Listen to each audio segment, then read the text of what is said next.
The legend of Bigfoot has captured the public's imagination for decades since news of purported sightings began spreading around the country. But a recently opened art exhibit in Oregon is offering visitors a new way of thinking about the mythical creature also known as Sasquatch.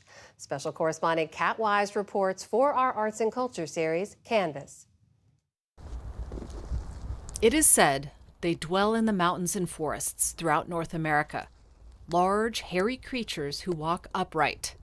While Bigfoot has proven elusive in the wild, you can find him just about everywhere in urban environments. On t-shirts, business logos, toy shelves, and of course, the big screen.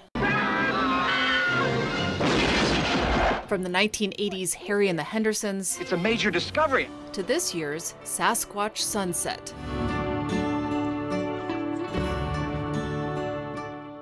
Sometimes funny, often feared. Now, a different way of knowing Sasquatch is on display at the High Desert Museum in Bend, Oregon. The Sasquatch lives in many different landscapes, not just the mountains and forests, but all across the plateau. Phil Kashkash, an artist and linguistics anthropology scholar who is Cayuse and Nez Perce, helped curate the exhibition called Sensing Sasquatch. Through art and multi-sensory experiences, the deep connection between Sasquatch and native people of the region and beyond is revealed. Through our experience, we do know and understand it to be a very revered being who essentially watches over our community, is a kind of protector. And that kind of information is not widely known. Outside the exhibit, visitors are asked to leave their preconceptions behind.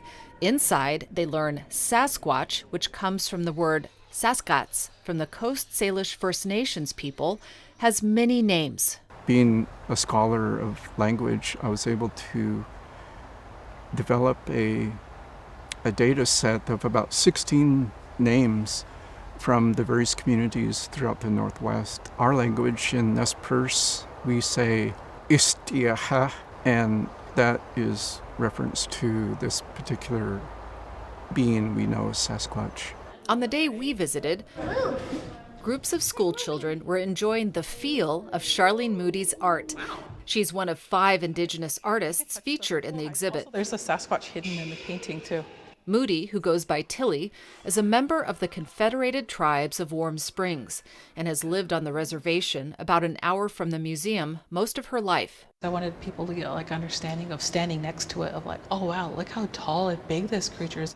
Her mixed media installation includes a life-size Sasquatch wrapped in buffalo hides she prepared and brightly painted panels depicting basket designs. I wanted to include and try to honor our basket weaving, because it seems like a lot of times when we do have these encounters with Sasquatch and Bigfoot, it's when we're huckleberry picking in the mountains and very remote areas. Moody says many people she knows have had an experience with Sasquatch, and she has too.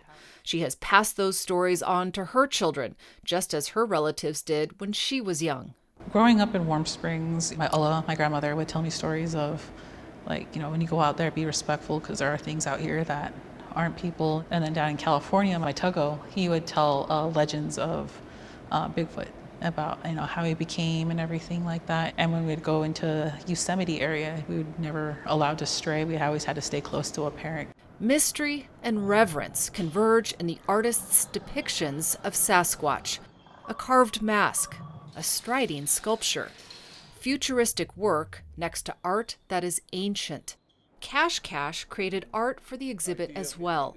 So Phil, tell me about your piece. We harvested a large cottonwood branch, and it had to be a fork, and I suspended between the fork these naturally shed deer horns, and the idea is that Sasquatch being would hold it and rattle, make the noise, with the horns being the sound.